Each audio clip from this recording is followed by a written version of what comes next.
Getting in front of the camera can seem intimidating. There's something that happens when you hit that record button. It's the all eyes are on you feeling.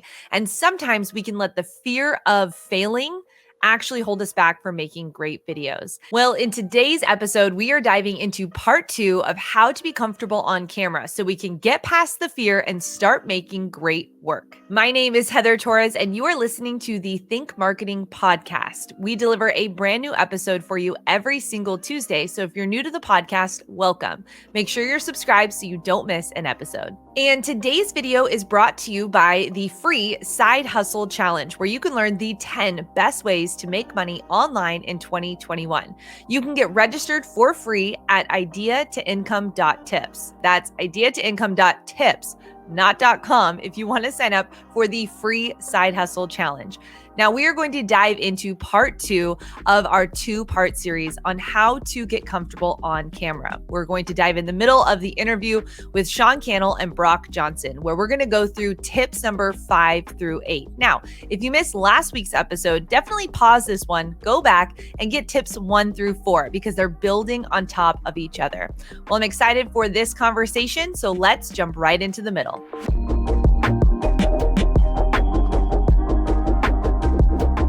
Number 5 is to make a gratitude list. List why you're grateful. And a lot of these tips that I've been sharing, and this is very intentional, they are tangible. They are things that you can do. They're not these big meta terms. Some of them are, but a lot of these, I want to give you steps that you can walk away from this podcast having learned and that you can actually implement. So this is a great one that you can tangibly do yourself, and that is to make a gratitude list. It is scientifically proven that when you list the things you are grateful for, first of all, you're never going to be able to end that list. You could go on for days and days and days. I don't care what stage of life you're at or what season you are in or what hardships or triumphs you've recently experienced.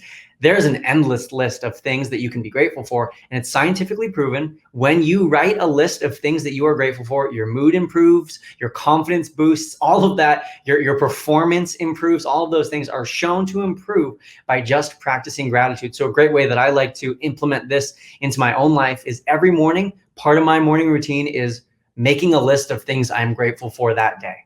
Brilliant. And that's super powerful. What's number 6? Number 6 is similar to number 5, which was, make that list of gratitude, but also make a list of your strengths. Make a list of your strengths, but also make a list of your weaknesses, because making a list of your strengths reminds you of the things you can be confident in, the things you can rely upon, the things you know to be true. But also you can make a list of your weaknesses to remind yourself of, these are areas that I can improve. These are areas that, like we talked about earlier, you can work on your confidence and you can practice. But I think that really the list of the strengths is a great place to start. It's a great jumping off point. And those are things that you can remind yourself of and almost speak them as affirmations for yourself, to remind yourself, hey, I am good at some of these things. I do have these skills. I have practiced. People like me for this. People know me for this. These are my strengths. And you can build upon those to build your own confidence. I love that. And I'm sure, though, Brock, you've encountered people that you help that feel somewhat even blind to their own strengths. And that can kind of get almost like either kind of overly negative or just they don't really see it because it comes natural. What advice do you have if someone immediately goes, I can't think of any strengths? Yeah. And that's a super, super common response. And I absolutely recognize that. And here's what I would recommend.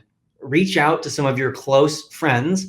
I do say friends because sometimes family isn't necessarily by choice. Friendship is usually by choice. Reach out to some of your close friends and just ask them, like, hey, why are you friends with me? Why are you naturally drawn to me? And you can tell them, hey, this is kind of a weird question. This might sound weird and I might be coming out of nowhere, but blame it on me. Say, I listened to some dude on a podcast and he is making me ask you this question, but I'm wondering, what is it that you think is a strength of mine? What is something that you feel drawn to me because of? And if you have good friends, they will give you some reasons back. They will respond to you with some of your strengths, some things you're great at. I wouldn't recommend doing this over social media, but call your friends up, send them a text, send them an email, and ask them, why are they friends with you? Why are they drawn to you? What strengths do they think You have, and heck, if you wanted to, you could even lead it off by telling them what some of their strengths and some reasons you like them are.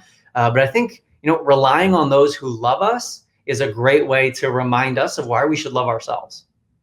Yeah, and man, your circle's so important. And what Brock kind of suggested and even warned there is you do want to make sure that you don't get into some kind of a toxic environment when you're getting this feedback. But if you do have a good circle around you, or someone can speak into you, someone knows you, and that's like a healthy space, it could be one of the most powerful things ever. To bring up Heather Torres again, before she started her homeschool channel, back when we very first met in the early days of pioneering Video Ranking Academy, and she was kind of the reason we linked up was because we met on Twitter. We found out that her and her family, her husband Isaiah and their kids, have moved to Las Vegas, and she wanted to learn video. She had a particular set of skills in digital marketing and ads and all this other kind of stuff, course creation, but was like afraid to get on video. And when she started her homeschool channel, she was just like, I have nothing to talk about. I have no value to add to anybody. I don't know anything about this.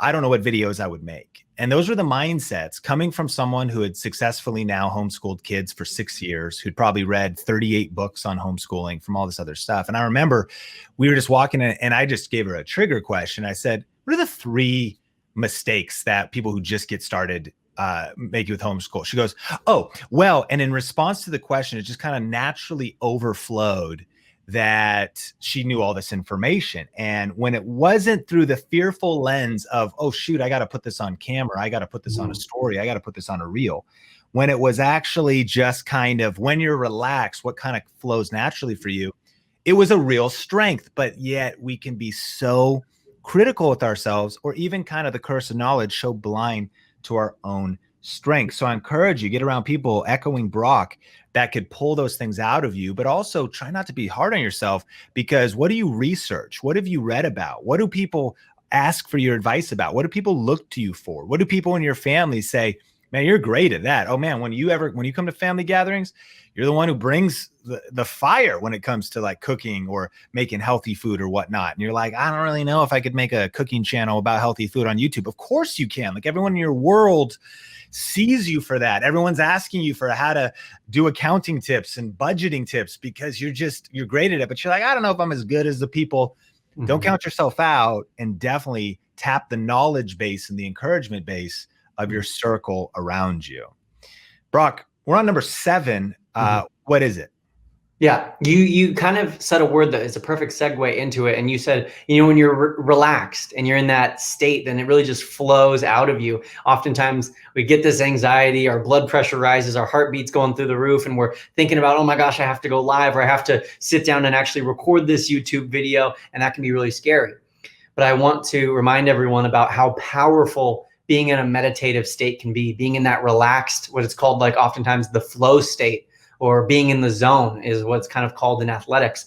And it really goes back to this idea, and this would be the tangible way you can practice it: visualization and meditation. Oftentimes, like you talked about earlier, Sean, there's that competence which is missing so that we don't have confidence. And it can be a struggle just to build the competence. It can be a struggle just to start practicing and to put yourself out there for the very first time. But a great way that you can do this is through visualization. If you can visualize yourself doing something, your brain doesn't necessarily know that you are not doing it. There have been so many studies that have proven this time and time again. One great one was they had athletes, they had PE students actually, so not even like basketball players, and they had one group practice shooting free throws a couple times a week. They tested them at the beginning of the week and they tested them at the end of the week. They had another group just visualize shooting a perfect free throw, it going in every single time for a week. They tested them at the beginning of the week and at the end of the week. The group that just visualized did way better when they retested at the end of the week. They weren't even shooting a basketball that whole week. Now, that's not to say that you should never shoot a basketball if you're a basketball player. That's not to say if you're a content creator, you should never create content. But it just goes to show you the power of visualization and the real tangible effects it can have on your mind. So Brock, is there a routine that you go through if you have, say, a live stream coming up, or of course you teach in like your Insta Club Hub community, and sometimes you got like a big training or you speak on stages. How do you apply this? Yeah, absolutely. So for me, and this is again another tangible way that you can prepare, is having an outline. So for me, I like to outline the things that I want to talk about. I also like to get an idea beforehand of like, what's the thing going to look like? If I'm speaking on stage, what's it going to look like when I'm on stage?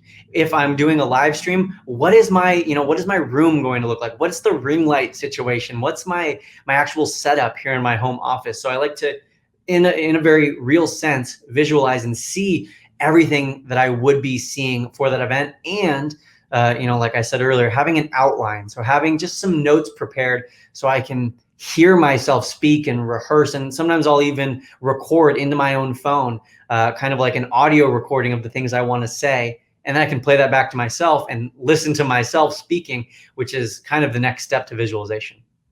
That's beautiful. And as we get ready for number 8, that actually kind of reminds me, I think we just did a podcast episode, if you missed it, on our YouTube checklist, and getting the 10 steps of getting ready for a video, including outlining it, preparing, even if you want to get your lighting and your gear dialed in. And so definitely check that out in the archives if you missed that episode. But one of the most powerful things, I believe, for me and for us at Think Media, is if we can get our outline done ahead of time and let it breathe a little bit. Mm-hmm.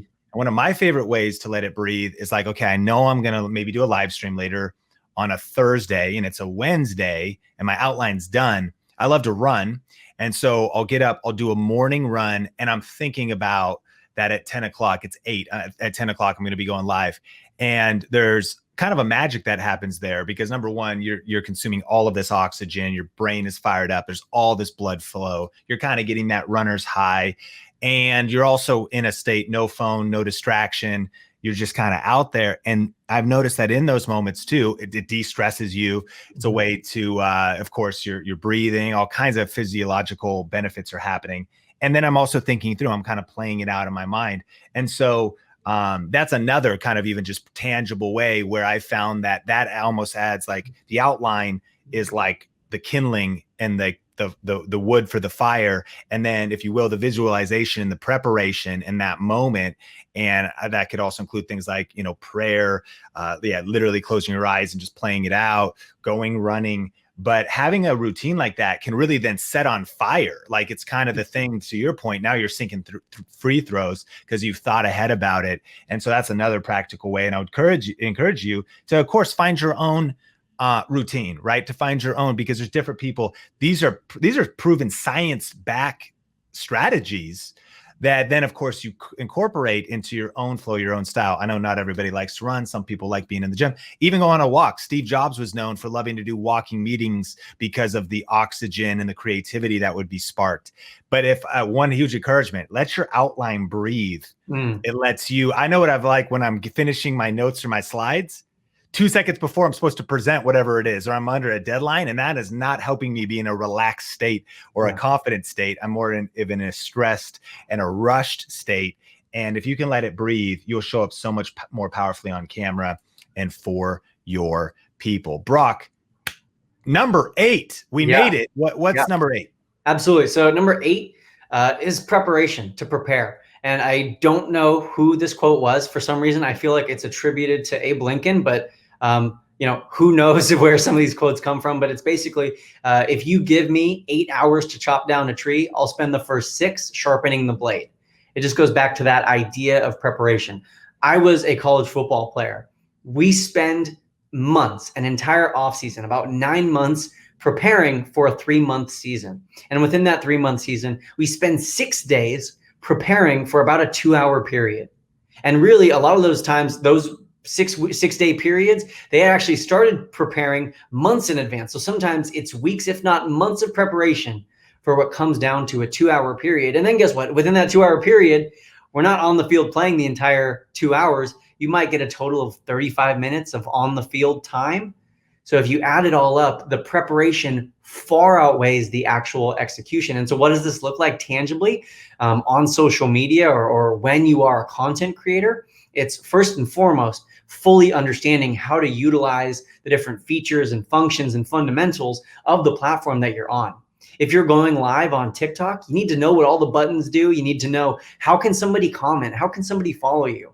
If you are uploading your very first ever YouTube video, you need to know all of the different aspects and what goes into creating a good video and what goes into the actual recording of that video. Like, how do you use your camera? So all of that, first and foremost, that starts with your preparation, and your preparation can lead to confidence. So not only is it the outline and making sure you're in the right headspace and all the things that we've talked about already, but it's also preparing so that you're ready for whatever is going to be thrown at you, and that you really have a full understanding and grasp of how to use the platforms that you're using and how to achieve the best results. Brock, I am so fired up by that illustration. And our theme this year at our company is wisdom, based off Ecclesiastes 10:10, which is using a dull axe requires great strength. So sharpen the blade. That's the value of wisdom. It helps you succeed. And I feel like Abe Lincoln, at least if it was he who said that quote, that basically was him saying that, like, man, if I'm going to cut down a tree and I got a dull axe, that's going to take a ton of strength.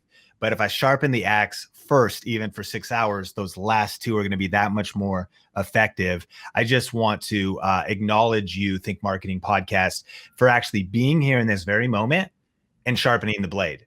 For being someone that's committed to your learning, to being someone who's committed to leveling up, for being someone who's committed to do the practice, do the repetitions, post the videos, to dial in your why, to focus on strengthening your strengths and acknowledging your weaknesses, to being gratitude, to having gratitude, to working on visualization and to mastering your craft.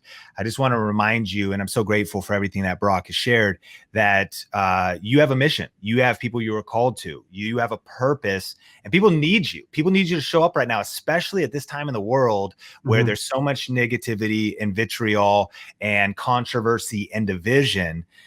We are so passionate here at Think Media to see you sharing your message boldly, getting out of your comfort zone, helping people solve problems, helping people reach their ambitions, entertaining people, educating people, and putting out world-class content during the greatest revolution that we've really ever seen. You know, Brock, as we land the plane, there's a Signal Fire article that said that the creator economy, TikTok creators, Instagram, YouTube creators, there's 50 million. Some are amateur, 2 million are professional, meaning they're earning over 6 figures. And so many people are rising up from the amateur, turning this into full-time businesses. And that's part of our mission here. And they declared this is the fastest growing small business type that is happening right now, that the creator economy. And of course, I mean, TikTok, game streamers, but people with YouTube channels that are selling things on Etsy shops, entrepreneurs that are bolting on YouTube as a way to drive traffic to their products, services, and consulting and coaching, authors who are leveraging content creation. So many different business models, so many different opportunities. The fastest growing small business type, and only accelerated by a pandemic and by 2020, because more people are trying to figure out how to work from home, work online, and really build a life and business on their own terms. Cast a little vision as we land the plane of what you think this year, what the opportunity is, what you see as someone who's not only been in this for 4 years, but has been really a Gen Z perspective on the state of social media, the internet, and the opportunity in front of us right now. What is the future you see? Yeah, absolutely. So the future is absolutely huge. It's powerful. And I think it's really, really exciting. I think that I can speak personally about Instagram because that is my expertise. Something that happened in 2020 and was really accelerated in 2020 by the pandemic and everything that happened is this turning away. And I mentioned it earlier, but this turning away from the perfect, from the photoshopped, from the super polished, from the professional even, and a real turning to what's real. And I like to ask my students, that they should ask themselves, not what can my followers do for me, but what can you do for your followers? What can I do for my followers? That's a question I'm constantly asking myself, and it keeps me in this position of servitude. And I have seen it time and time and time again. So many entrepreneurs and so many content creators are winning. They're growing, they're building an income, they're building a business on social media, not because they're the prettiest person you've ever seen, or they have the most amazing voice, or they're the best dancer, or they have the greatest content that looks better than anyone else's, but just that they show up, consistently, and they serve their audience, and they pour into their audience, and they give to their audience. And because of that, they are successful and they grow. I've seen it time and time again on Instagram. I'm seeing it on TikTok. I see it on pretty much every social media platform. And I think that should be really encouraging for all of us moving into the future, is that this past stigma that it has existed around social media, and especially around Instagram, that you have to have the right filters, and you have to be the prettiest looking, and you have to make sure your makeup's done and your hair's done. You got to make sure that you look the best, you have the new clothes and all of that. That isn't necessarily true anymore. And what's true and what does matter most is how much you serve your audience and how much you pour into them.